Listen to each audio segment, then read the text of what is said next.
Usisahau kusubscribe, kulike na comment. Mimi ndo Fabrico kama nilivyokuambia muda fulani wa kwanza wakati naanza kuongea, lakini leo tunataka tukuletee taarifa ambayo imetufikia leo kuhusiana na Simba vs Sport Club ambayo inahusisha habari ya mchezaji wao Soa, mchezaji Soa. Huyo mchezaji Soa, kumbuka kushiriki kwenye dabi ya Kariakoo iliyochezwa tarehe 1 mwezi wa 3 mwaka 2026 kule Zanzibar Tanzania visiwani, yani uwanja wa Amani Complex, ambao sasa ulikuwa umetandaza kambubu nzuri sana ya watani wa Simba na Yanga. Walipokutana pale walicheza mpira mzuri wa kuvutia sana, ukiwa kwa wekundu wa Msimbazi wakitawala vitu vingi sana, ikiwemo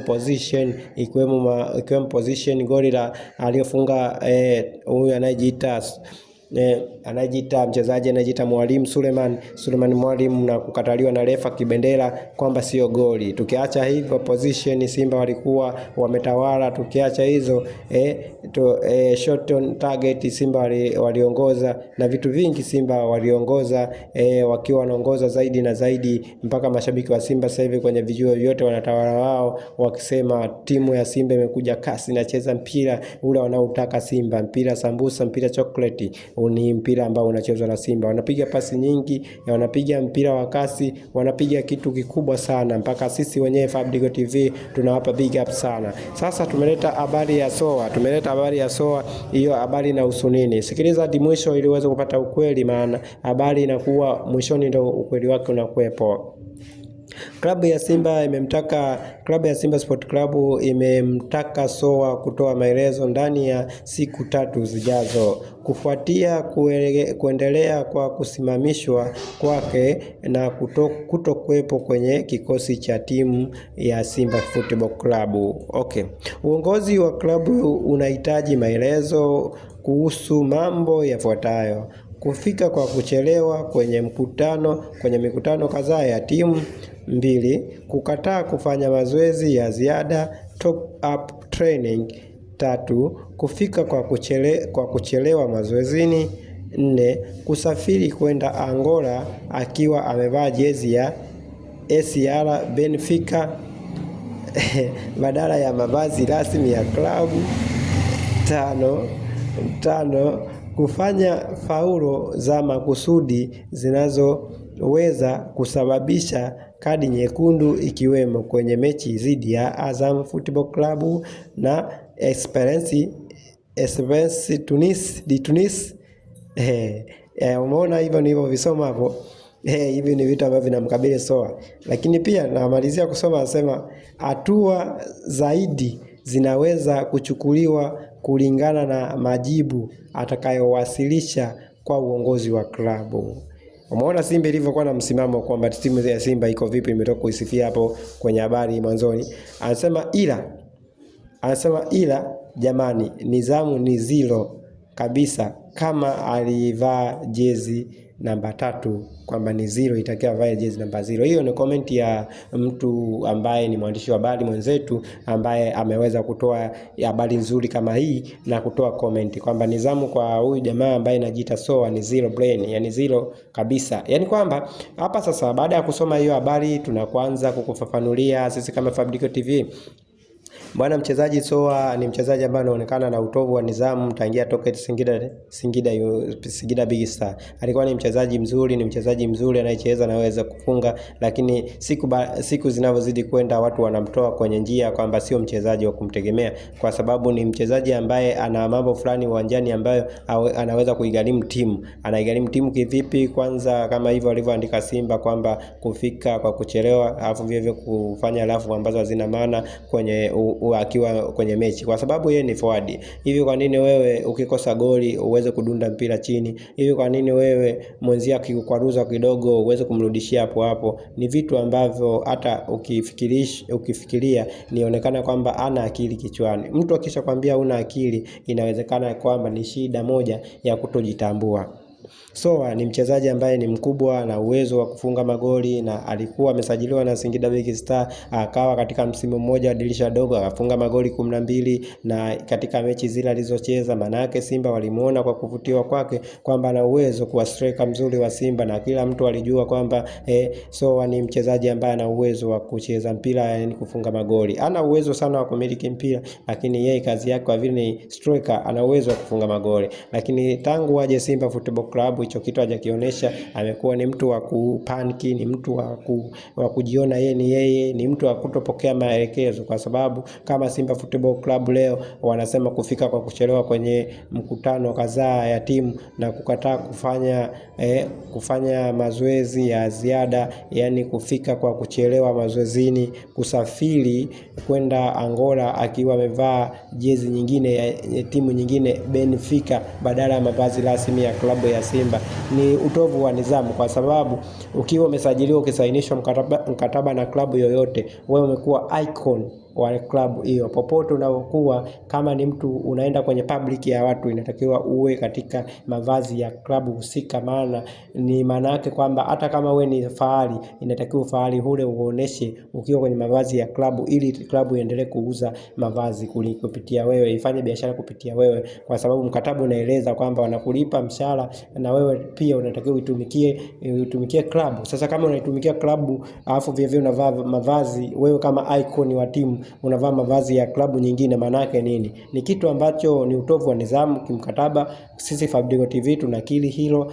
Bwana, mtu kio unamwambia ukweli, sio kwamba unaongea labda kwa kutompenda. Wanasema mkunja samaki angali mbichi, usipomkunja au usipofunzwa na mamako utafunzwa na ulimwengu. Inawezekana Soa akufunzwa na wazazi wake, inawezekana Soa amekuwa kwao alikuwa hajawahi kupigwa viboko, inawezekana Soa alikuwa anaamua tu, hajawahi kuwa na kaka nyumbani, amekuwa yeye ndo wa kwanza, hakuna kaka yake mkubwa ambaye akifanya maajabu atakuwa anapigwa viboko. Unajua mkunza samaki angali mbichi, tabia zinajionyesha kwamba huyu anafanya kazi kitu kwa uhuru, kiasi kwamba ajui kwamba kuna wakubwa. Sasa Simba Football Club kwa vile ni club kubwa, haiwezi kuendeshwa na Soa. Walikuwa wachezaji wakubwa zaidi yake, kama vile akina Bobani, walikuwa wachezaji kama Max Lengo, akina Suleiman Matola, walikuwa wachezaji kama vile Ulimboka Mwakingwe, walikuwa wachezaji kama Emmanuel Gabriel Makusa, alikuwa mchezaji kama vile Emmanuel Okwi, alikuwa wachezaji kama vile tunamuita Bwana Samata,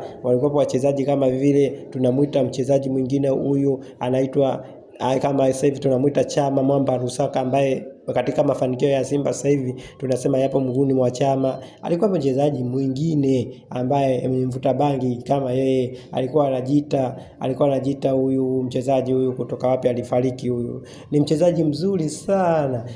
Alikuwa rafiki wa Bobani, lakini unajua ukisahau Mafisango,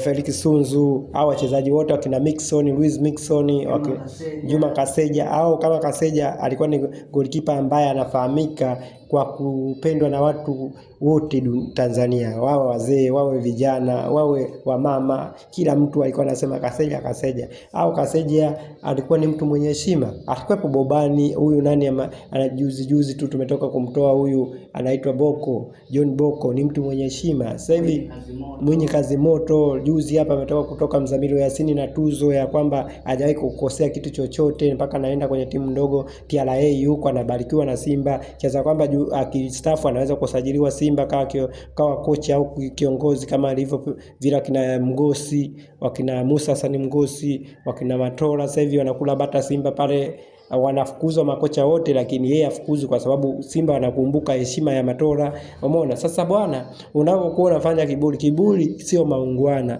Ndio maana tunasema kiburi si maungwana. Sisi tunatoaga vitu vyote, tunatoa michezo, tunatoa habari za uchumi kama vile Irani na Marekani na Israeli wanavyopambana huko, tunatoa pia mambo ya Mungu. Ndio maana hapa natoa kama ushauri kwa nyinyi mnaotusikiliza, kiburi si maungwana. Ukifanya kiburi utajiita una mikosi, umerogwa, kumbe watu hawakupendi kwa ajili ya kiburi chako. Utaenda kwa waganga wengi wachawi na kuombewa huko kwa mashehe na mapadri na maaskofu, lakini mwisho wa siku wale watakupiga pesa, watasema toa fungu la 10.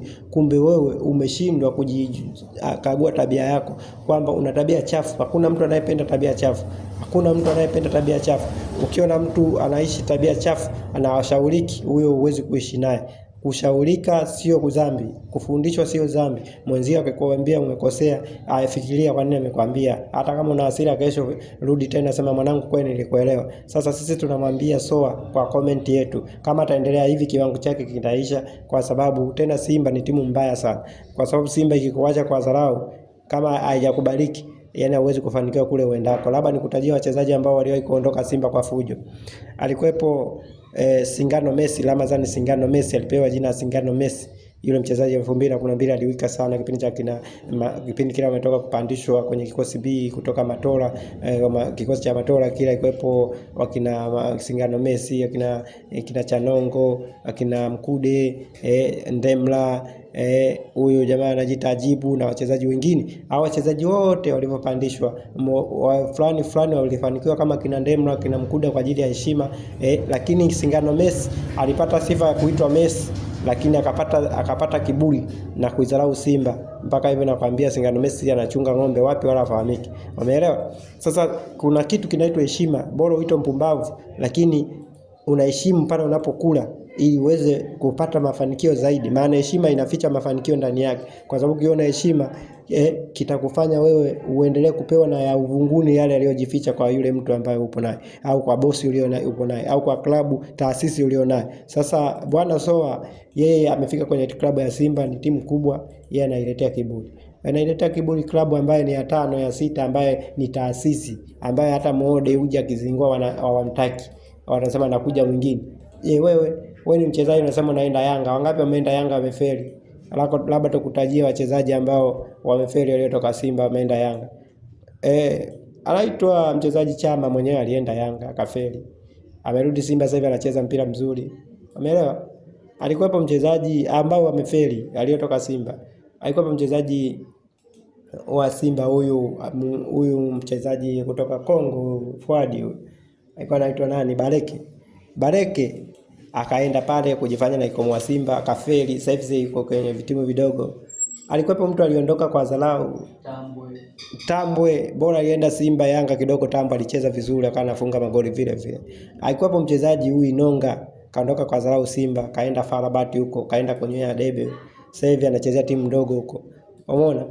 Wanasema heshimu, kuwa na heshima. Mimi kama Fabdigo na mshauri Soa awe na heshima. Asipokuwa na heshima, akiondoka Simba hana timu tena, itakuwa ni mchezaji wa timu ndogo. Wakikuwepo kina Salamba alikuwa ni mchezaji wa kawaida sana, lakini kwa vile alikuwa na heshima, sasa hivi yuko huko anakula hela huko wapi kwa anakochezea Ronaldo. Alikuwepo mtu kama Budo Mtale. Heshima ndio imemfanya Simba wampeleke sehemu nzuri kama kula anakula dola. Japo anachezea ligi ndogo, ligi ya championship, lakini nakwambia ukweli, heshima ndio kila kitu. Hata mimi Fabdigo na kuwa na heshima na nyie watu wangu ambao mnanisikiliza, nasema endelea kufuatilia Fabdigo TV kwa kusubscribe, kulike na kucomment na kushare habari zetu. Asante sana.